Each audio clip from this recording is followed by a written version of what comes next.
Sorry, I clicked on the wrong thing.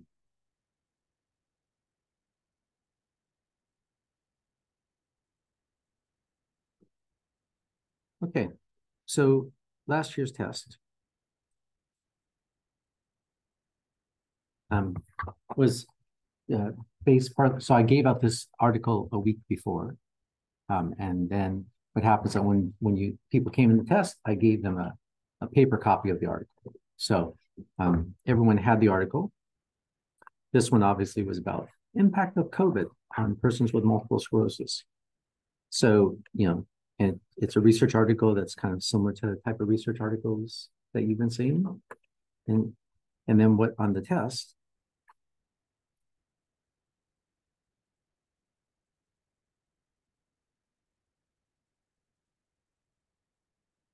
the test looked like this. So it started off with, like, suppose I notice older people who are Democratic are more likely to get a booster shot for COVID-19.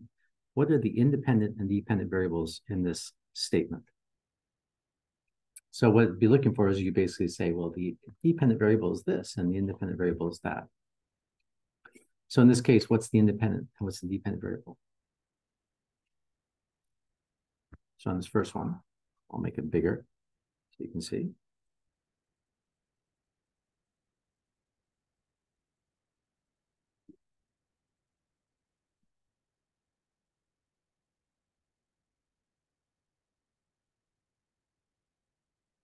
Yeah, 50-50. Well, this first off, what's the variables? Yeah. So there's two variables. So you have a 50-50 shot.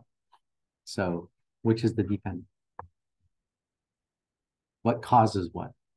Being Democrat, yeah. So that means the Democrat is the independent or dependent? Independent, right? So that means it's the independent variable, and getting the booster shot is a dependent variable, right? And next one, suppose I notice older people who are Democrat are more likely to get a booster shot than COVID-19, and I surmise older people who are Democrat are more likely to get a booster shot for flu. What is deduction and what is induction? And what's the difference between the two? Well, that's a good question, isn't it? Let's see. Older people who are more likely to get a booster shot, or older people who are Democrat are more likely to get a booster shot for COVID-19. If I want to test this hypothesis, what would be my research question and what would be my null hypothesis?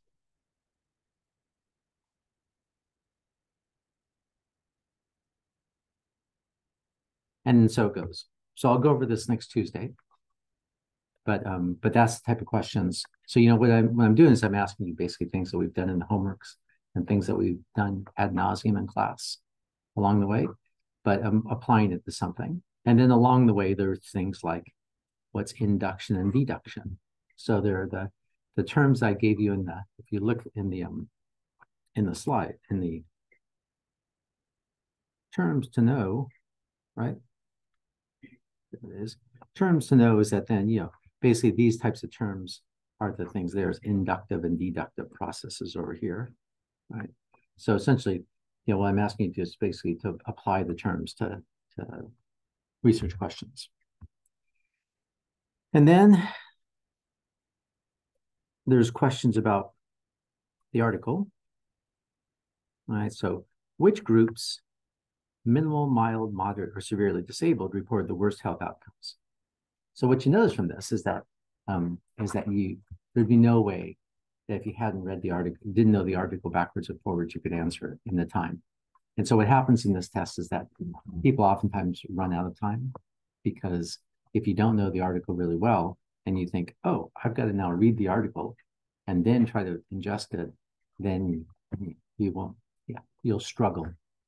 Unless you're a fast read and a fast pickup, you'll struggle. Okay. So it just means I'll give you the article on Thursday and then just read it, backwards and forwards. So know it, backwards and forwards. And then when you come in, I'll give you a clean copy. Okay. Questions about the midterm?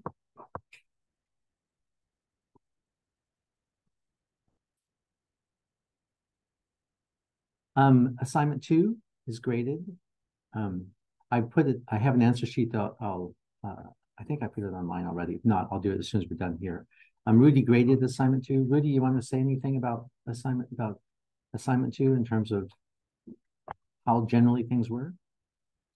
Yeah, briefly talk about it. The person that I had the class, and so it looks like they just need to read a little bit more in terms of how to identify the variables independent and dependent. I also mentioned that before the exam next Thursday, I will go from Excel about the to over an article to make sure they're still the same page. Good. But I mean, you can see from looking at last year's test, from looking at the assignments I've given you, to looking at like this assignment, is the types of questions that I'm going to ask. Right. So there won't be big surprises on the exam in terms of types of questions I'm going to ask. So I'm putting on this answer key, but just be aware that, because people could answer the questions in slightly different ways, is that the answer key, may not reflect what you wrote, and that Rudy gave it, if you got looked like you're on the right path, is that he gave you partial credit. So even if you don't exactly match what my answer is, he gave you partial credit. Good. Okay. Assignment 3 is up and online.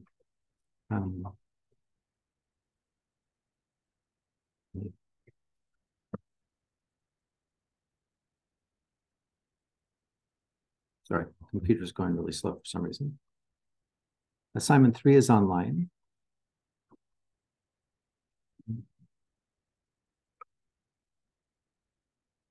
Okay, so it's due on the 26th. So what I'm looking for you to do is basically find an article that meets these criteria. It's about academic performance, university students, and sleep, and it's a cohort or a cross-sectional study. Now, sometimes it's hard to tell actually what kind of study it is. So, if you have questions, then just go ahead and write to Rudy and I, and we can give you some advice on whether or not it's a cohort or it is a cohort or a cross-sectional study. In their notes, I also say, give me the reference. So in terms of how to do the references, like, let's see, if I come to Google Scholar and look under, sleep, there you go, sleep and qualitative study. So notice that you get all these different types of articles, and like from the literature review that we did, that Nimrat did, has some strategies for how to go through and search. So, the ones I use is basically, I look at related articles here, and I do usually, look at also cited by, because that usually gives you a sense about what they're, about other types of articles that are about, in this case, negotiation sleep, qualitative study of new mothers. So if I really want sleep and college. So I don't sleep through the night, qualitative study. Like, no, let's see. Here you go. Managing stress, sleeping technologies, an exploratory study of Australian university students. Okay, so so if I wanted more like that, I would come down here to related articles, and then it sort of shows me other ones like that. So I think what you'll find, because I went searching around, I think what you'll find is that there aren't actually a whole lot of studies that you'll find. Recent studies are just about sleep and academic performance.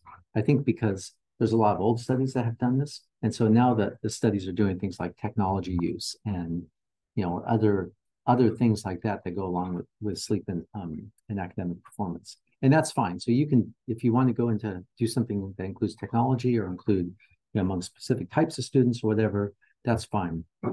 There's give you as much leeway as you want in terms of going through and choosing the article, just as long as you go through and have that criteria of the type of article. And then to cite here, let's say when you push cite, it gives you all these different types of ways of citing. And here's APA. So what I'm looking for you to do is just to give me this, just to give me the APA site. Okay, questions about that? All right, it's due on the 26th, so you got plenty of time. I think that's it then, in terms of the, so we got went over the test, we'll do a review session. You've got the practice test, went over assignment 2, went over assignment 3. Just a reminder about the test is, it's going to be in class. And so all you need is just a pencil or pen. You don't have to bring calculators or anything. I won't ask you to calculate anything. And it will be, if you need extra time, just make sure and talk to student services about it.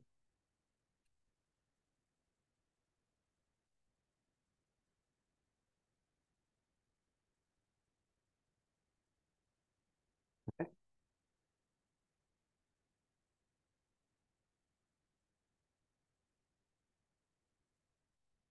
So now that you've chosen your topic, which is sleep and academic performance, is our next step is, in fact, what we're going to do for the next few weeks is actually develop a questionnaire and give out a questionnaire about sleep and academic performance. So what we're going to talk about today and then probably into after the midterm will be basically how you go through and put together a questionnaire. Has anyone ever put together a questionnaire before for anything? Any research you've been involved in? Okay, well, I'm going to assume you know nothing about it, and we'll just sort of go through step by step how to do it.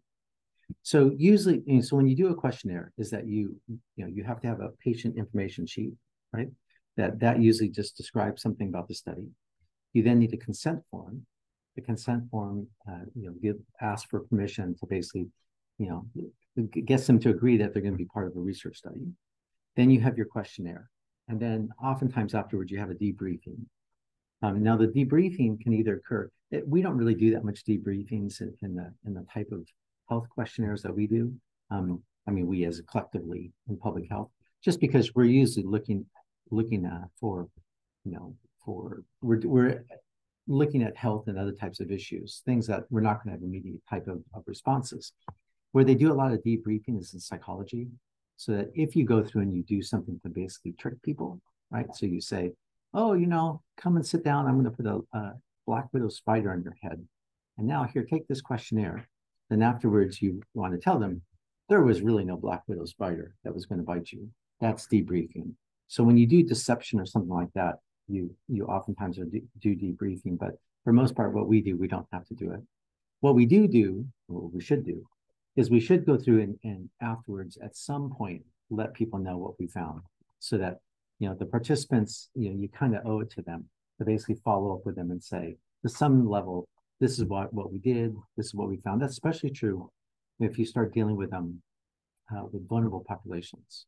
Well, it's true. Like when I first came to UC Merced, and I was starting to go out and talk to community groups out here about doing research, is oftentimes they weren't very excited about it, and the reason was because they had been kind of burned by what's called helicopter research, where researchers from Berkeley or UCLA would come in and would say they wanted to do a study on, breast cancer among people in the valley. And so it got people's expectations up that, oh, good, finally someone's going to do something about, breast cancer rates or bad breast cancer care in the valley. And then they do the study, and then the person would just go off again, and that's the last they heard of it.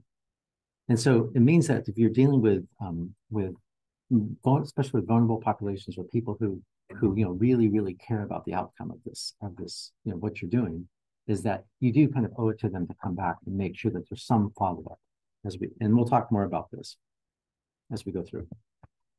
Okay, so how do you design a questionnaire? Well, when you actually put together the questionnaire, you start with some type of introduction, and then you have your dependent variables and your independent variables, and then you have demographic information, and then you thank them and you give them some type of, usually you give them some type of payment. And the payment, by the way, is not payment for taking the survey. The payment is independent of the survey. So if they said, yes, I want to participate in the survey. And then as soon as you gave them the survey, they said, nah, forget it, I don't want to answer it. You still get the payment because the payment's not, ethically, it's not payment for taking the survey. It's a thank you for doing it, sort of a recognition that their time is valuable. And so you're going to go ahead and give them some type of acknowledgement about it. All right, so how do we know what to include in the survey? Well, there's a couple different ways of doing it. So, or a couple different sort of what approaches that we use. So one is that, we look at the theory about the theory space. And then we also go through and look at the literature. So the literature is essentially what you're doing right now for assignment 3. So whenever we want to do some type of survey, first thing you do is sort of ask yourself, well, theoretically, what do I think is going to happen? So theoretically, what do you think is going to happen? What is going to be the relationship between sleep and academic performance? What do you think?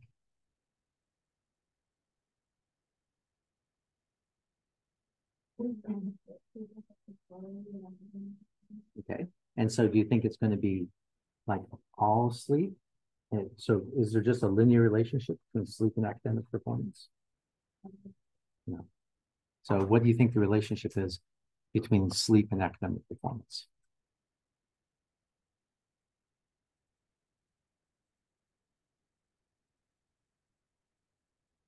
Talked a little bit about this right last week. So what's the relationship? Because a linear relationship says that someone who gets 2 hours sleep will do worse than someone who gets 3 hours sleep. Someone who gets 3 hours sleep will do worse than someone who gets 4 hours sleep. And then someone who gets 20 hours sleep will do better than someone who gets 19 hours sleep. That's a linear relationship. So do you think that there's a linear relationship between sleep and academic performance?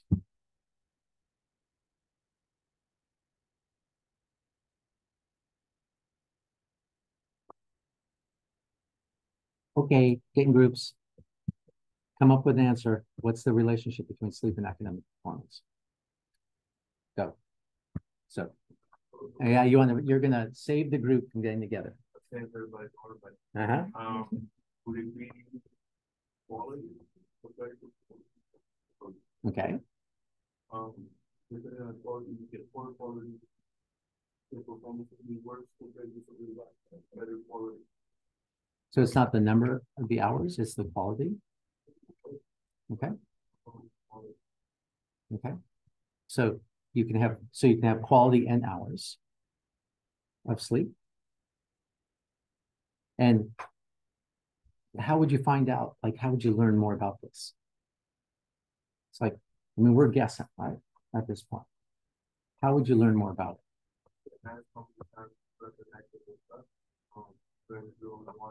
Yeah. But before we talk to anyone, what would you do?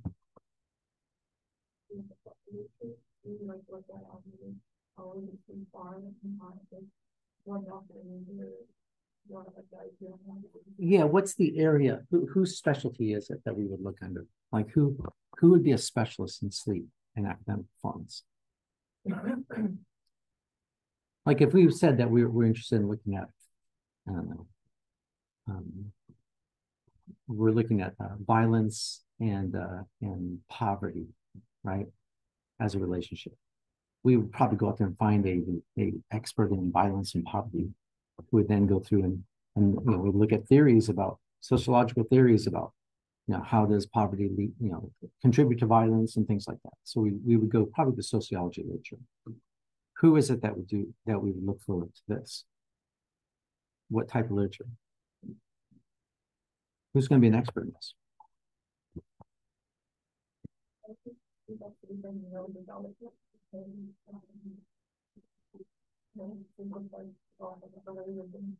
Yeah, that would be my guess, right?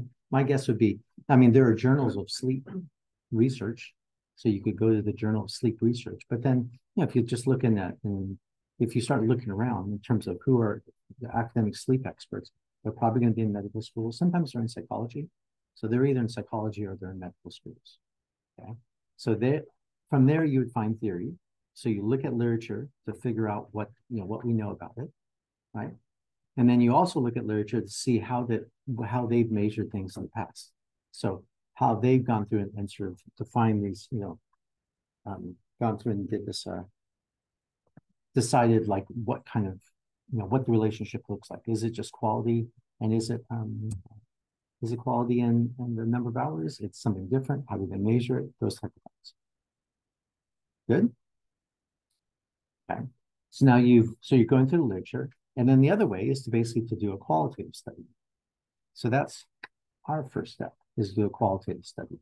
So a qualitative study, the idea is that once you've read the literature, is that then you go through and that you can do a qualitative study. And part of the reason for doing it is basically is to try and understand, well, do we have the right factors? And that is that, are we considering the right things? Are there other things that are going on? So like when you think about sleep on campus, like what kind of issues do you think are going to be, for people who live on campus, what's going to be relevant to sleeping, the amount that they sleep?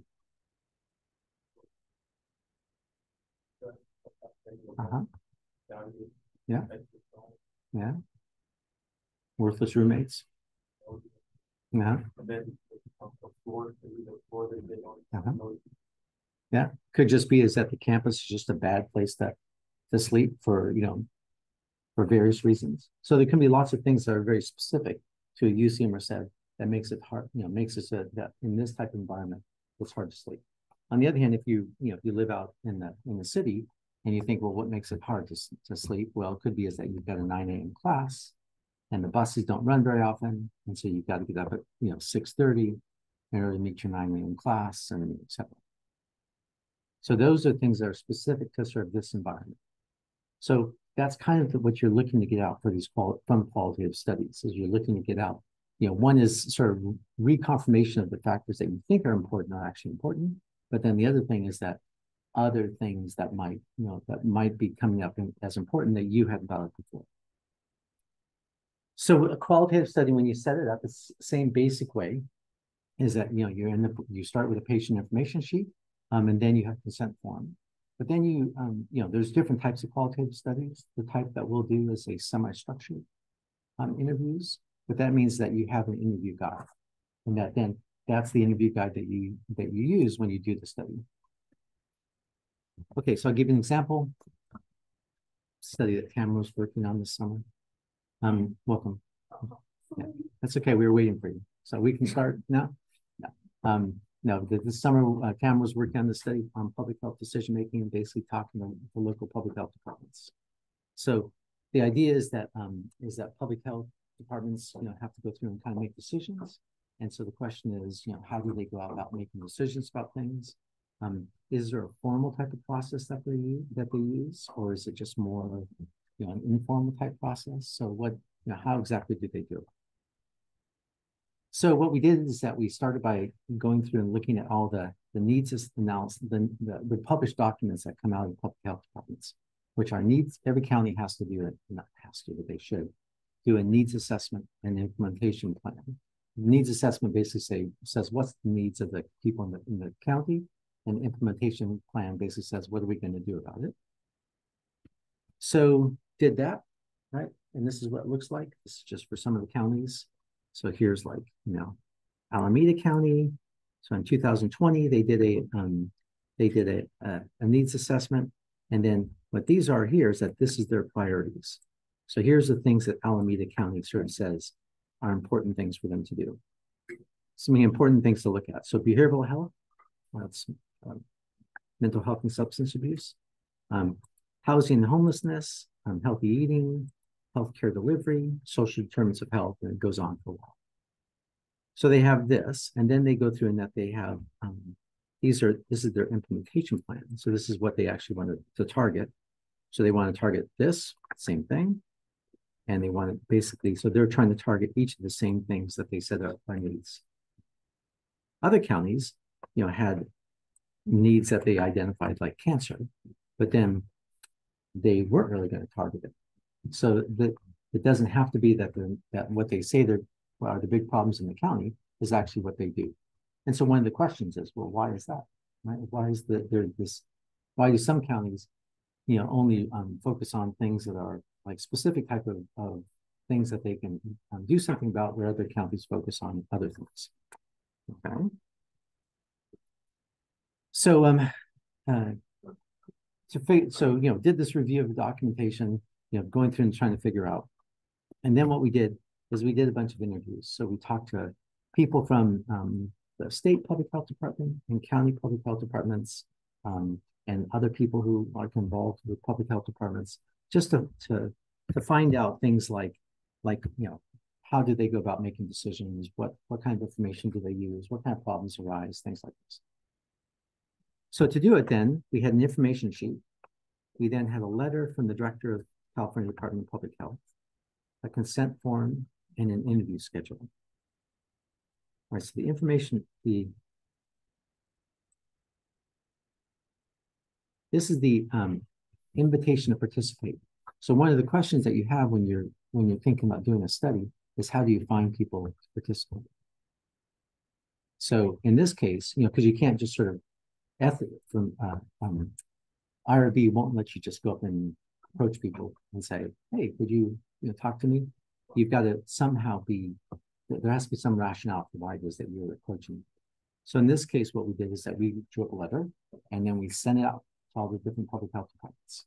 And so that's why it's kind of just addressed to, generically, a fairly generic letter. But what it does is it essentially, tells about what the study's about. And we also sent out this like information sheet that essentially says to them, okay, so here's the goals and here's the what we're going to do, right? And then we sent out this, which is a letter from, here's the director, Tomas Aragon, that basically tells them, it really encourages them to participate in the study. So this is information sheet that you have to send out. Okay, that's the first thing. Then once, so we go through a process of kind of signing up people. And then what we do is when we interview someone is that oftentimes we'd say, well, is there anyone else who knows about this that we should interview as well? That type of interviewing is called what kind of sampling? Snowball sampling, right? That's snowball sampling. When you talk to someone and you ask them, is there someone else we should talk to? And they say, yeah, talk to my colleague because they were involved in this too. That's snowball sampling, okay? Then we give them a consent form. And the consent form is something that has to be approved by our IRB. So when we go through and we put together an IRB right now, an IRB application, is that they want to see your consent form. They want to see all your documentation, but especially your consent form. So if you notice that consent forms, have a title, right? Have contact people. Why is the study being done? What will happen if I participate? What risks? How long will the study take? Are there benefits? Will my information be kept private, etc.? So these are all the topics that you have to put into a consent form. Now, for these types of interviews, it's not that big a deal. But if you're interviewing someone who's is going to be giving you more private information, then this becomes really important. And in fact, what IRB will ask is they'll ask things like, where are you going to keep the information? So over in SSM in the building, there's room 344, and in room 344 is a computer. It's basically just a closet, this room, but it's got this computer, and on that computer we keep all the information from these studies, and we also keep all the information from Rudy was looking at hospital data, so you got data from the state of California, and so they require that before they'll give you the hospital data, they require you to tell how you're going to keep the data, where you're going to keep it, and how it's going to be secured. And they require that the head of basically information systems here at the university writes a letter that says, yes, this is a secure facility. In fact, they can't even have internet connection because they want to protect the information. So that all goes in the consent form. Things like where you're going to keep the information, to give the person the assurance that you're not going to just share their information widely. And then,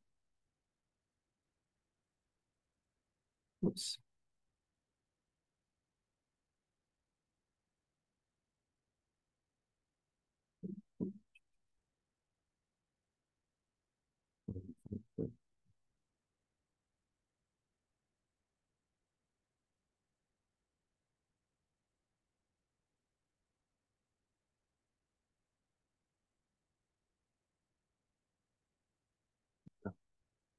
All right. And then what you do is you put together an interview guide. And so you notice that the interview guide, says it's set up so that the person who's doing the interview, this is what they follow. So it says, okay, first thing to do, get informed consent from the person. So you give them the consent form, explain the consent form, then you have them assign it, or if you're doing it by Zoom, you have them just verbally agree that to it, and then you go and you start the interview. Then you assure confidentiality, etc., going all the way down. Okay, and then you start in on the actual. So once you do this, is basically goes through and does just the introduction part, and then you go through that, and then you explain what the study's about. And typically, you have about maybe 3 or 4 minutes that you want to go ahead and explain what the study's about. That goes all like that, goes down, and then it starts. So when you put together the questions, you have to remember that a qualitative interview is different than a survey, than a quantitative survey, because the qualitative interview, what you're trying to get is you're trying to get the person to talk about things that they know about, right? About their experiences or about their views on things or whatever. It's not like just how do you feel about this? How do you feel about that? So a good kind of rule of thumb is, and when you're starting to come up with questions for a qualitative survey, is to stop after you get a question and ask yourself, well, could I ask this in a quantitative survey? Does that, and if the answer is yes, then it probably means you shouldn't include it in it. Because a qualitative one, what it should do is it should get them to talk about their experiences. So the way you set it up is you say, all right, so I'm going to show you this. And then you have, you ask them, do you have any experiences like in this case with these things? And then you have prompts. So the prompts are in these bullet points after it. And what the prompts are is that when you're doing an interview, is that you're listening to the person talk. And then what you do is that you've got in your mind topics that you want them to cover. And so you start, so if they're kind of going off track and not talking about the topics that covering the things that you want, is that then you prompt them. So you come through and you might bring them back and say, well, what about this? Or what about this? Have you ever had this type of experience? So all these prompts then, when you see like these little bullet points that go under a question, those are prompts. And so they're a cue to the interviewer, because the interviewer is the only one who sees these questions. They're a cue to the interviewer that makes sure that you ask about these things. Okay, then finally it wraps up, and then it sort of says, anything else, and then it usually talks about the next steps. So that's the basics of a qualitative interview. Okay.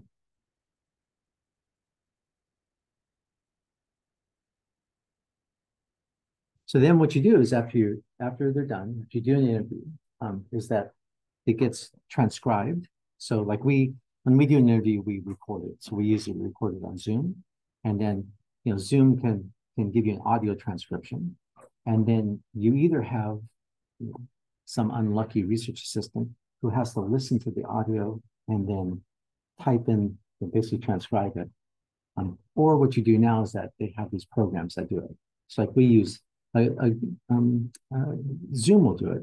Like if you do a Zoom interview, if you save it onto the cloud rather than on your computer. So if you record a Zoom interview and save it onto the cloud, you can go on there and Zoom will do the transcribing for you. It's not great. So what it means is that someone's going to have to still go through and listen listen to the recording and watch the transcript to make sure everything is lining up. But it's pretty good. We use this program called Otter, which is a commercial program. It's much better. And so it does, someone still has to go through and listen to make sure. So you listen to the recording, and you look at the transcription to make sure everything's the same. But for the most part, it's pretty good. The other thing that you do when you put the transcript together is that you take out names. So that's where you anonymize it. So what you end up with then is you end up with a transcript that should have all the names and identifying information taken out. So that the idea being is that if somebody else, someone sees this transcript, then they can't identify who it was that was talking to them. So it's the same things like when you do a survey. You don't ask for the person's name. And if you do get any personal information, that you then, when you save, like if you get a consent form where the person signs their name, you save the consent form as separate from the survey, so that no one can ever link up the survey to the person who gave the information. Okay, when you code it, then is that there are a couple different programs that you can use to code it.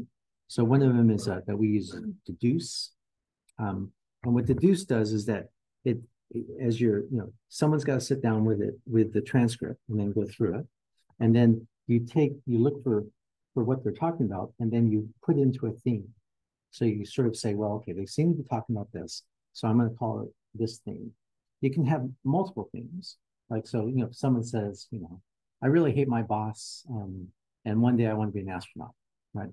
You would think, oh, okay, there's a couple different themes there, right? So one is hating your boss, and the other one is going to be an astronaut. So the same statement can have multiple different type of themes that you kind of assign it to. So you go through and do that. How do you come up with the themes? Because when someone's going through and transcribing this, how do you come up with the themes?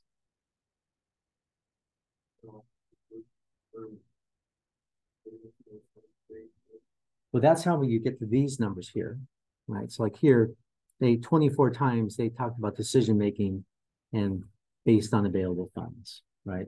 So they had about 24 times there. But who decided that there's going to be a theme called decision making? Well, the person who codes it. And how does that person decide upon the theme? They kind of just do based upon their own, that's why this is a subjective process, because it's not like, two people can listen to the same, read the same transcript or listen to the same recording and have very different things that come out of it, right? Like, take I hate my boss and I want to be an astronaut, right? One person might listen to that and says, well, anger towards their employer and looking to escape. And the other person might look at that and say, well, frustration with their life's choices. So, both of those are valid themes that you could get from that. And what determines whether one person says, anger with their employer, or employer's a jerk, versus they're frustrated with their life is something for which it's up to the person who's doing the coding. So that's why this is a subjective process. This is not an objective process. Okay. So then after the themes are all entered like that, right? So all the themes go in there, and then they go through and that you then go in that you see what type of, you review the themes. Well, actually first, somebody else, you have a first coder who does it. Then you have a second coder who comes in. Sometimes the second coder will do it independently of the first coder, so they're both coded. And then they go through and they look at each of the other themes. Other times what they do is that one person will code it, and then the other person will just look over their codes and decide whether or not they agree with them or not. But the second one's a lot easier. So most people do that second type, where you just have someone just read over the first person's codes and see if they agree. And then what the second person does is that if they disagree or if they have another type of interpretation, then they flag it. And then the two people get together and they try and reconcile it. They try and reconcile their codes. And the way that they reconcile the codes is that they just sort of say, oh yes, I agree, it's really meant this way. Or they just say, oh, well, this is two different things, and they just list them as separate things. Okay. All right. So I gave you a study to look at. So let's go through it.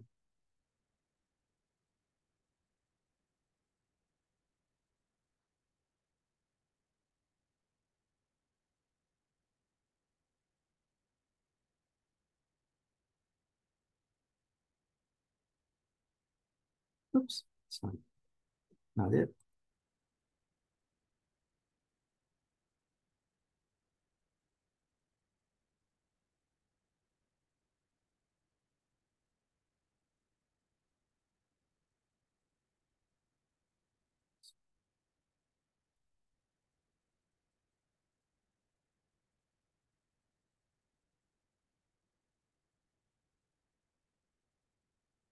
Okay.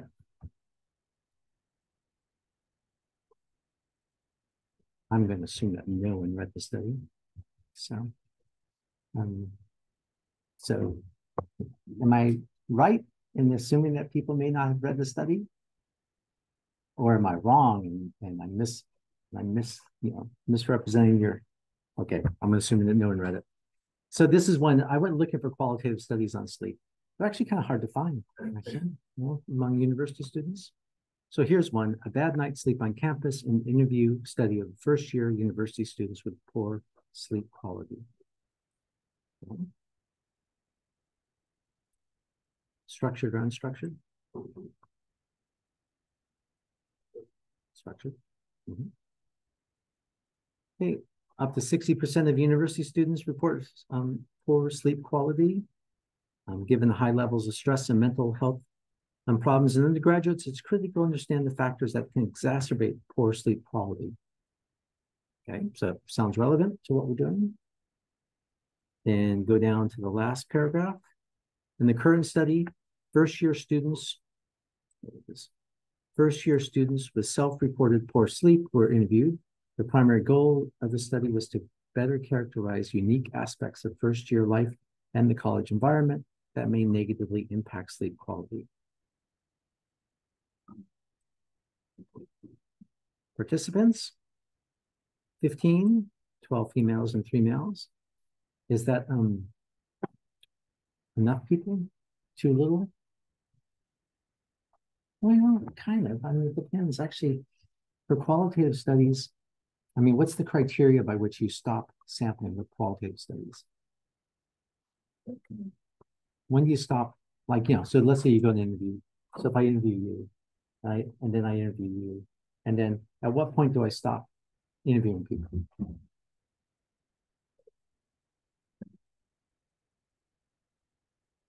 I hate to saturate you with these questions. What's the point?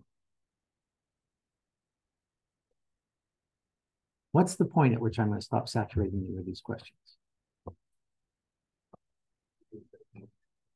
Saturation point. It's when you reach the saturation point. That's when you stop for qualitative studies. That's when you stop interviewing people. So what does that mean? It means you're not hearing anything different. So you're hearing pretty much the same things. And that usually happens. I mean, sometimes it can happen after 8 people. Sometimes you can go up to 30. So but there's usually some point, less than 30, more than 5 by which you reach saturation point. So in this case, 15 seems about right.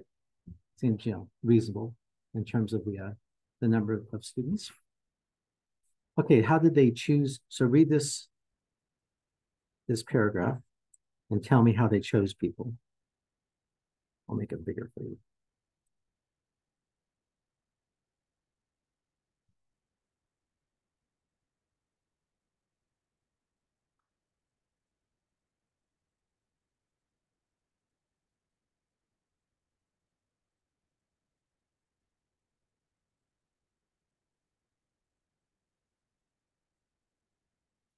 So what did they do?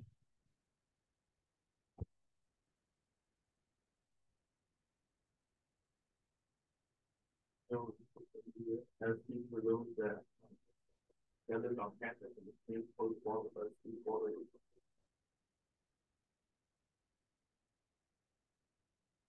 A valid way of is that a valid way of recruiting people?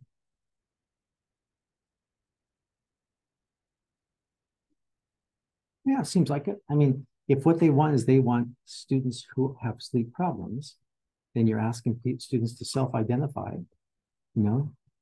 whether they have sleep problems, and you give them a criteria. I mean, they don't really say have trouble falling or staying asleep for at least 4 nights a week, right? They don't really say what that means. So for some person, that means that it may take 5 minutes before they fall asleep. Another person means they lay there until 2 a.m. So you don't know necessarily what that is, but still, that's probably a valid way to do it, is that you're self-assessing. So it means also is that the population that this study is really dealing with are people with sleep problems, not the entire population. What might you get differently if you did the entire population? Like if I said, I want people who don't have sleep problems, what might you find out that this study is not going to tell you?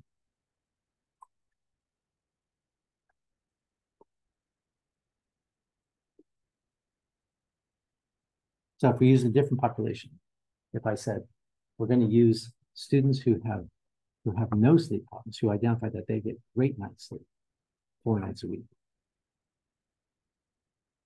how would that differ? How would their responses differ from? I mean, what information would they give you that this group could not give you?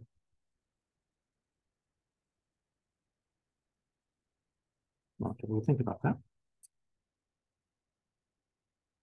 All right, so let's see. This is the population. And interviews were conducted and transcribed by an independent transcription service. And then they used in vivo, which is another kind of software program. You don't actually have to use a software program when you do qualitative analysis. It's like people do because it's easier, but lots of people do qualitative analysis without using one of these software programs. So it's not the same as like, if you want to do statistics for a survey, you're going to use SAS or SPSS or something. It'd be really hard to do it by yourself. But for qualitative, it's not that hard. I mean, it's the same basic thing, just to do it without this. Okay, so then this talks here, this whole thing talks about how they went through and did the coding. So it says that they, first made familiar with the notes and then went through and sort of talks about everything that went through. So this, where I said, like, for our study, we had one person code it, and we had a second person review the codes, and then they reconcile the codes. That they're doing something that's a bit more elaborate, but same basic idea. And then what they talk about is basically here reviewing the themes. So now this is where the larger research team kind of comes in. So after you go through and that you've done the interviews, now someone's gone through and did the coding. Maybe it was the first author, maybe it was someone else. They did the coding, you had someone sort of check. Now you go through and try and make sense of it. So that's where, if you've got a larger research team, everyone comes in at that point, because that's the key thing now. Because that's where you're going through and you're trying to figure out, all right, so what do we make of all this type of information that we've got? Okay. Notice that participants were given the Pittsburgh Sleep Index. This comes up a lot, the Pittsburgh Sleep Index. And there's also the Groninger Sleep Index. So what they were doing then, why would they use, it's because this is a qualitative study. Why would they use the Pittsburgh Sleep Index to give it to them? Well, probably, this is oftentimes done especially if you've gone out there and you sample people on the basis that they have sleep problems, and then they come and they take this Pittsburgh Sleep Index, and it's just that they have no sleep problems, then it means that they're probably not going to be, they're not the same type of person as someone who has a sleep problem coming in. So they gave out that. Okay. So then results, the way the results is set up is that, it's set up by the major themes that come out. So in this case, first major theme, nature of poor sleep. Oh, I forgot these things. Yeah, so you notice that what they've done is that they've tried to take their themes, or the things that are coming out, and put it into causes and consequences. Right? So what they're doing is that this did not come out of the data. Is that it wasn't like people said, oh, well, the cause is this and the consequence is this. Instead, what they're doing is that they have they're trying to impose a framework on this and say, okay, well, this is the way that we're seeing it. So causes, thin walls and everything else, consequences down. Okay. And then this one here. Right, so notice this way it's set up then is that they tell what the theme is, and then they go through, and what they're really, is that they give these quotes. So that's the way these qualitative papers then are reported. So what they do is that when you identify a theme, is that you then look for a quote within that that's gonna be highlight that theme. And so what this is when people review your paper, what they're going to look at then is basically these types of things, right? So then social context of noise, etc. So it goes on and on and on. And also qualitative papers tend to be fairly long. So then discussion, as usual, first part of the discussion, summarizes the paper. So 4 main themes were constructed from the data: the social context of noise problem, the lure of socializing with peers, the cost of having an unstructured academic lifestyle, and wide-reaching impact of poor sleep quality on university life.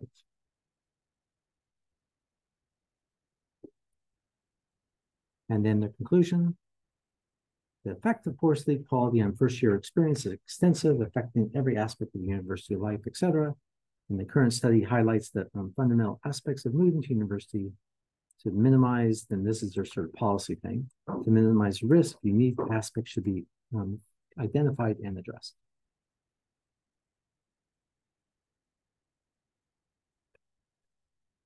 Okay, questions about that?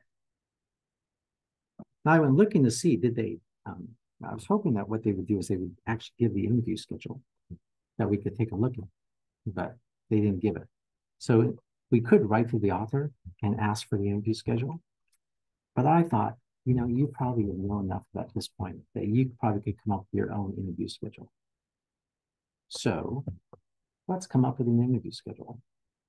So the idea being is that what we'll do is we'll come up with an interview schedule, and then we'll refine it. And then over, after the midterm, that then you go out there and, each kind of interview each other and record it and keep, and then we'll go through and transcribe it and give you the transcriptions to look at. Okay?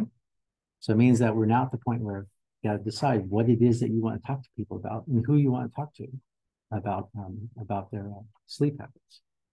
And it doesn't have to be the same group, right? Because we have enough people that we could do different groups. So like if you want to do athletes, right? People, I've seen you play in basketball team. If you want to do athletes, is that, do it based on athletes. If you want to do upper class people, do it in the upper class, whatever. Yeah. So I think we need to come up with some ideas about different types of groups that we want to talk to about their sleep habits, about their sleep and academic performance. So let's come up with different groups. So one group, you mind if I put down athletes? It's good. And good to yawn at that time. That's nice time. Yeah. So athletes. Sports. Yeah. Okay. Whatever one. First years. Is anyone in here first years? Yes, we have to find this. We have to go and hunt them down and find them. First years. Who else?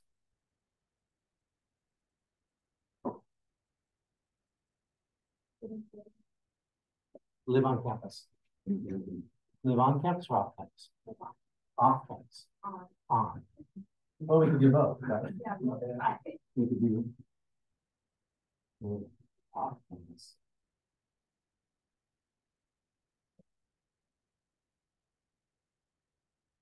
What about students that work? That work? Mm-hmm.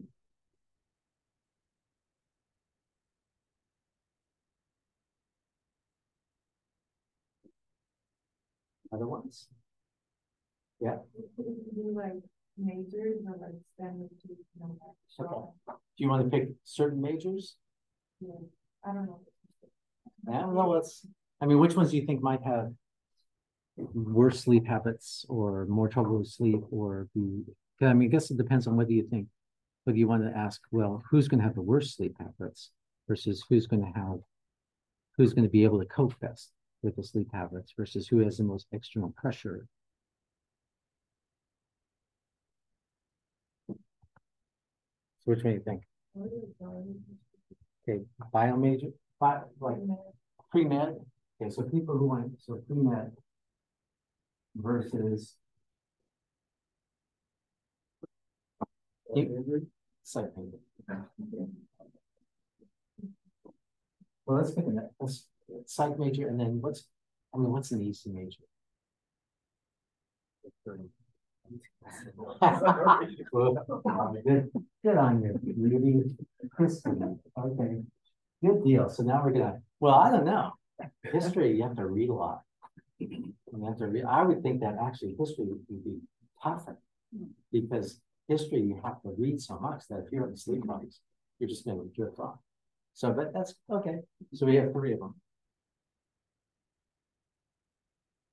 Okay, so now let's go ahead and tell me which group you would like to do, or like what, you know, who wants to do which one, right? So how many people think would like to do sports? Raise your hand. 1, 2, 4. 2 people do sports. First year students live on campus. 1, 2, 3, 4. Live off campus. 1, 2, 3, 4, 5, 6, 7. Work. 1, 2, 3, 4, 5, 6, 7, 8. And then trash the history majors. So the comparison between. All right. So if we were to get rid of this, do you have another vote? Or did you vote for one of these other ones as well? Oh, I guess.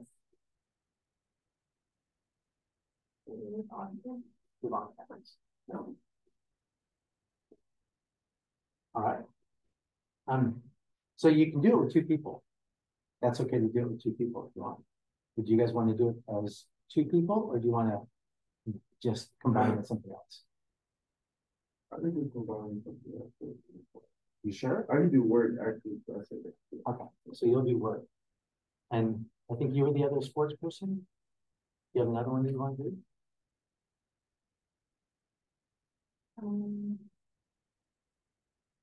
Okay. So it looks like we have these 3 groups then. Okay, so let's go ahead and so how about we have live on campus people come over here. Live off campus people go back there, and then work people come on.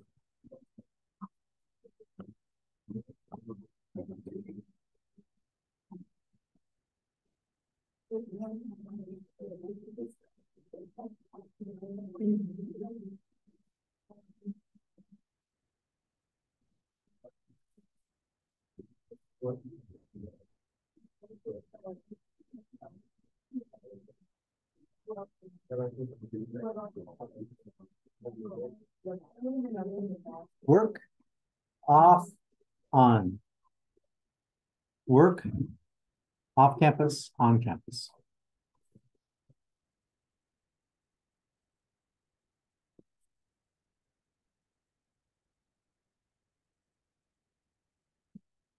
Are you all work back there? Why don't you come on, because you're going to trade names and things like that.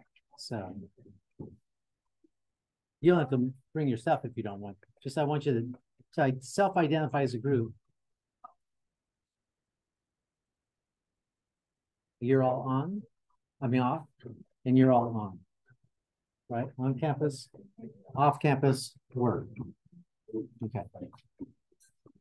You know, work group, why don't you split up into 2 different groups? Because there's looks like there's 10 people, 2, 4, 6, 8, 9. Yeah, why don't you guys be a group? Because we can have 2 different groups. You be a group, are you work? Why don't you join them back there? So we have 5 and 5. And then we have, so 2, 4, 5 here, then 2, 4, 6, 7 there. All right. Okay, so trade names. And what we'll do is that when we come in on Thursday, is that then sit in these, you know, sit with your group because what we're going to do on Thursday is essentially go through and develop your interview guide. Okay. Okay. Trade names.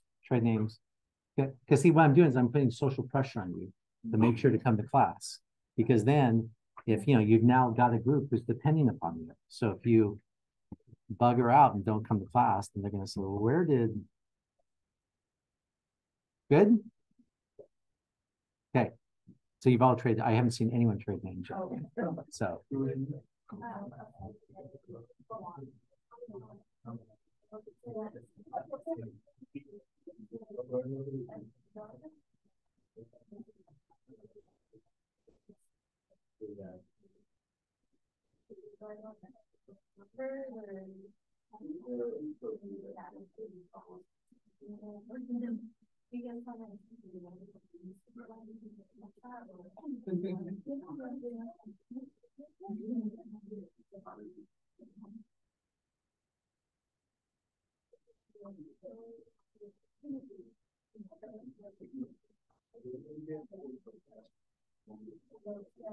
okay. So when I refer to you from here on out, right? Like when you turn in things, like for example, when you get your interview scheduled, you need to tell me work 1, work 2, off, on there. Because what we'll do is that we're going to take your when you talk to someone, we'll take your video recording, your phone recording, and then we'll transcribe it. So I need to know which group you're in when you transcribe it. Okay. So just remember the group you're in: work 1, work 2, off, on. Good. Okay. And we're done. We can go and we'll start here on Thursday.